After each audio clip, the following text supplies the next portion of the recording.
ಸಮಾಜ ವಿಜ್ಞಾನ ಅಧ್ಯಾಯ 15 ಭಾರತೀಯ ಅರ್ಥವ್ಯವಸ್ಥೆ ವಲಯಗಳು ಪ್ರಶ್ನೋತ್ತರಗಳು.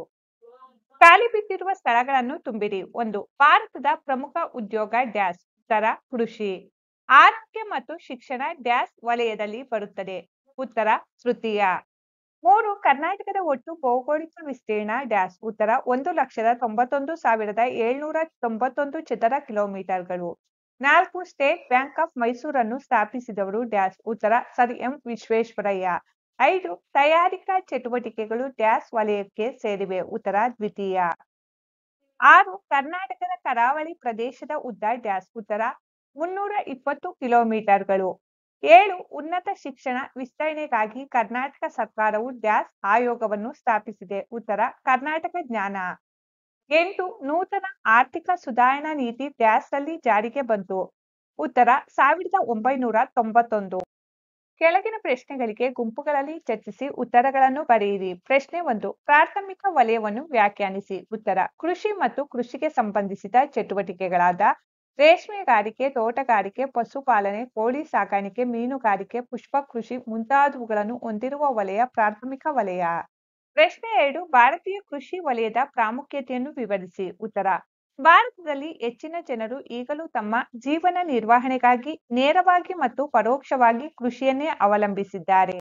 ಕೃಷಿಯು ಕೃಷಿ ಆಧಾರಿತ ಕೈಗಾರಿಕೆಗಳಿಗೆ ಕಚ್ಚಾ ವಸ್ತುಗಳನ್ನು ಒದಗಿಸುತ್ತದೆ, ಜನರಿಗೆ ಆಹಾರ ಮತ್ತು ಪ್ರಾಣಿಗಳಿಗೆ ಮೇವನ್ನು ಒದಗಿಸುತ್ತದೆ. ರೈತರ ಉಳಿತಾಯದ ಮೂಲಕ ಕೃಷಿಯು ಬಂಡವಾಳ ಸಂಗ್ರಹಕ್ಕೆ ಸಹಕರಿಸುತ್ತದೆ. ಪ್ರಶ್ನೆ 3. ಕೈಗಾರಿಕಾ ವಲಯದ ಪ್ರಾಮುಖ್ಯತೆಯನ್ನು ವಿವರಿಸಿ. ಉತ್ತರ ರಾಷ್ಟ್ರಕ್ಕೆ ಹೆಚ್ಚಿನ ಆದಾಯವನ್ನು ತರುತ್ತದೆ, ಜನರಿಗೆ ಉದ್ಯೋಗವನ್ನು ಒದಗಿಸುತ್ತದೆ. ಕೈಗಾರಿಕಾಭಿವೃದ್ಧಿಯಿಂದ ಜನರ ಜೀವನ ಮಟ್ಟ ಹೆಚ್ಚುತ್ತದೆ. ಟ್ರ್ಯಾಕ್ಟರ್ಗಳು, ಕೃಷಿ ಯಂತ್ರೋಪಕರಣಗಳು, ಗೊಬ್ಬರ ಮುಂತಾದವುಗಳನ್ನು ಒದಗಿಸುವ ಮೂಲಕ ಕೃಷಿಯ ಆಧುನೀಕರಣಕ್ಕೆ ಸಹಕರಿಸುತ್ತದೆ.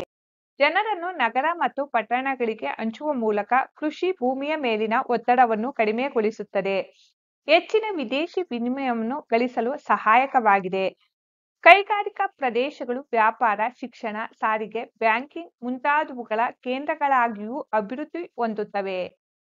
ಪ್ರಶ್ನೆ 4. ಭಾರತದ ಯಾವ ಸ್ಥಳಗಳನ್ನು ಬ್ಯಾಂಕ್ಗಳ ತೊಟ್ಟಿಲು ಎಂದು ಕರೆಯಲಾಗಿದೆ. ಉತ್ತರ ಭಾರತದ ದಕ್ಷಿಣ ಕನ್ನಡ ಮತ್ತು ಉಡುಪಿ ಜಿಲ್ಲೆಗಳನ್ನು ಬ್ಯಾಂಕ್ಗಳ ತೊಟ್ಟಿಲು ಎಂದು ಕರೆಯಲಾಗಿದೆ.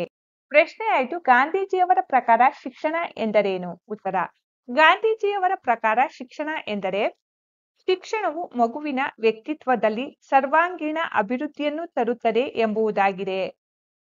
ಪ್ರಶ್ನೆ 6. ಕೈಗಾರಿಕೆಗಳ ಗುಂಪುಗಳನ್ನು ತಿಳಿಸಿ. ಉತ್ತರ ಕೃಷಿ ಆಧಾರಿತ ಕೈಗಾರಿಕೆಗಳು, ಅರಣ್ಯ ಆಧಾರಿತ ಕೈಗಾರಿಕೆಗಳು, ಖನಿಜ ಆಧಾರಿತ ಕೈಗಾರಿಕೆಗಳು.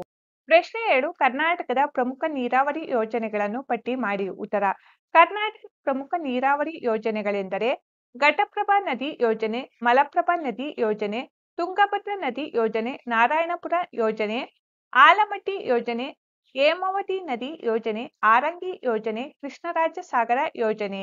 ಪ್ರಶ್ನೆ 8. ವಿಶ್ವ ಆರೋಗ್ಯ ಸಂಘಟನೆಯ ಪ್ರಕಾರ ಆರೋಗ್ಯ ಎಂದರೇನು. ಉತ್ತರ ವಿಶ್ವ ಆರೋಗ್ಯ ಸಂಘಟನೆಯ ಪ್ರಕಾರ ಆರೋಗ್ಯ ಎಂದರೆ ದೈಹಿಕ, ಮಾನಸಿಕ, ಸಾಮಾಜಿಕ ಮತ್ತು ಬೌದ್ಧಿಕ ಅಸ್ವಸ್ಥತೆಯಿಂದ ಮುಕ್ತನಾಗಿರುವವನು ಆರೋಗ್ಯವಂತನೆನಿಸುತ್ತಾನೆ ಎಂಬುದಾಗಿದೆ.